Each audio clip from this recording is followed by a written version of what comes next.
Republic Act 10951 is an act adjusting the amount or the value of property and damage on which a penalty is based, and the fines imposed under the revised penal code, amending for the purpose Act number 3815, otherwise known as the revised penal code.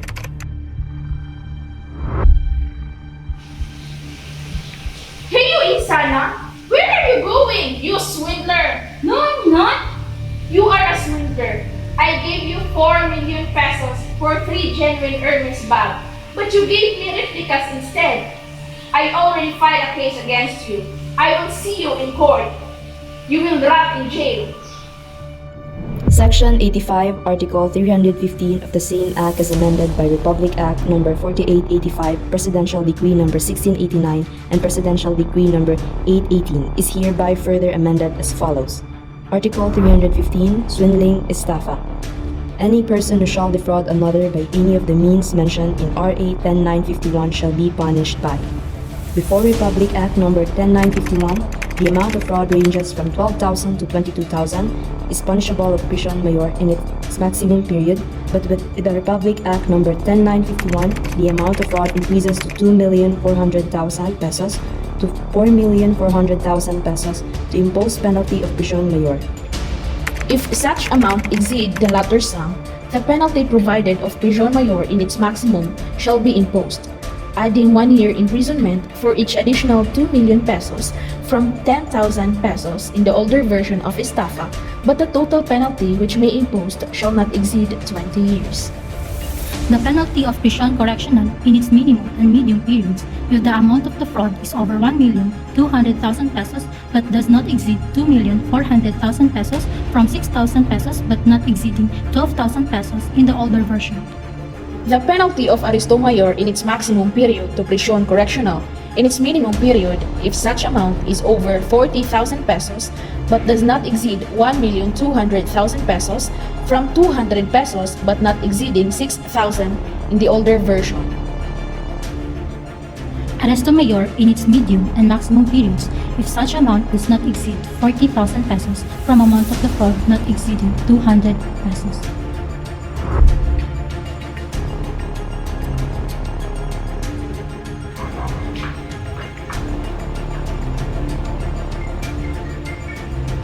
Hello? Hello, Jana. How could you do this to me? I trusted you. I give you what you need for your business. Why did you give me a bounce check? I'm sorry, John. I was not able to deposit the agreed amount for the RTWs I got from you on the agreed post dates on the check. No, Jana. Your sorry is not accepted. I need my money. I have business to run. Are you going to pay me now?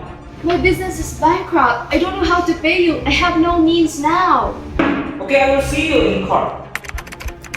Any person who shall defraud another by means of false pretenses or fraudulent acts by postdating a check or issuing a check in payment of an obligation when the offender had no funds in the bank or his funds deposited therein were not sufficient to cover the amount of the check. The failure of the drawer of the check to deposit the amount necessary to cover his check within 3 days from receipt of notice from the bank and or the payee or holder that said check has been dishonored for lack or insufficiency of funds shall be prima facie evidence of deceit constituting false pretense or fraudulent act. Hereof shall be punished by: First, the penalty of reclusion temporal in its maximum period if the amount of fraud is over 4,400,000 pesos but does not exceed 8,800,000 pesos. If the amount exceeds the latter, the penalty shall be reclusion perpetua. Second, the penalty of reclusion temporal in its minimum and medium periods if the amount of the fraud is over 2,400,000 pesos but does not exceed 4,400,000 pesos. Third, the penalty of prison mayor in its maximum period if the amount of the fraud is over 1,200,000 pesos but does not exceed 2,400,000 pesos. Fourth, the penalty of prison mayor in its medium period if such amount is over 40,000 pesos but does not exceed 1,200,000 pesos. Fifth, by prison mayor in its minimum period if such amount does not exceed 40,000 pesos.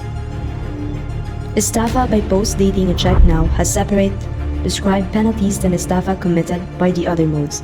Interestingly, estafa by obtaining any food, refreshment, or accommodation at hotels, inns, restaurants, and others without paying has been omitted under RA 10951.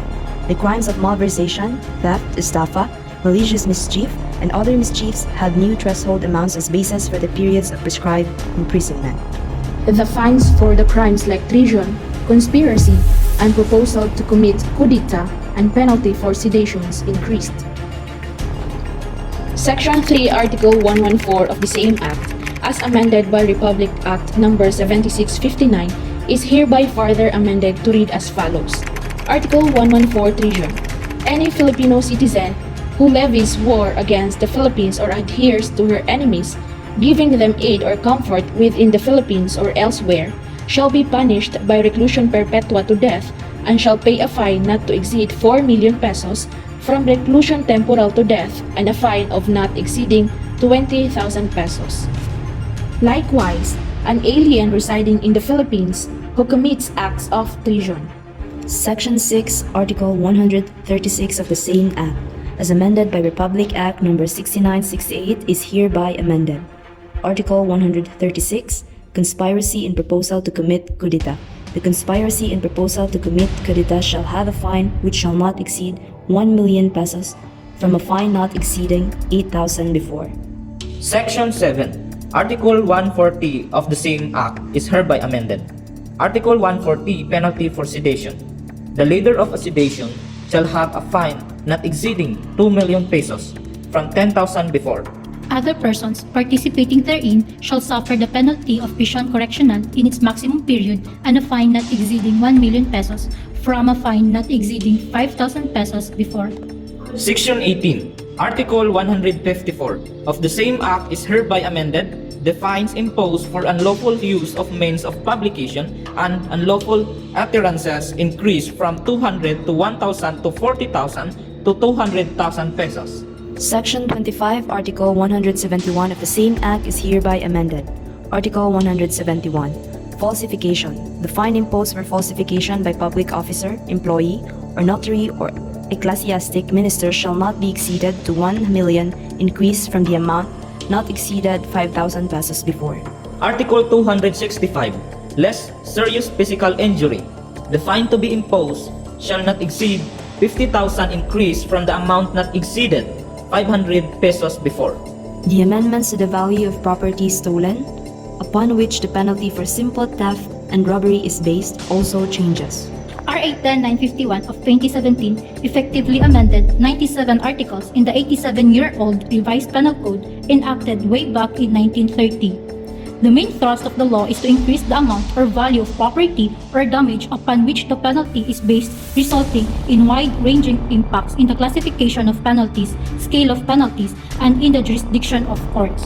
The amendatory law is applicable to cases of accused persons under preventive detention and even those convicted by final judgment and already serving their sentences, since the law is favorable to the accused. Accused persons who are detained pending trial or appeal can apply for bail or be released on recognizance if they already served the minimum sentence as adjusted by the new law. Convicted persons serving their sentences can file an action to have their cases reopened, notwithstanding the finality of their case, so that the penalty can be modified to reflect the changes brought about by the law. The highest prescribed fine under the new law is 4 million pesos for committing treason, and the lowest fine is at 5,000 pesos for theft or a thing worth 500 pesos or less.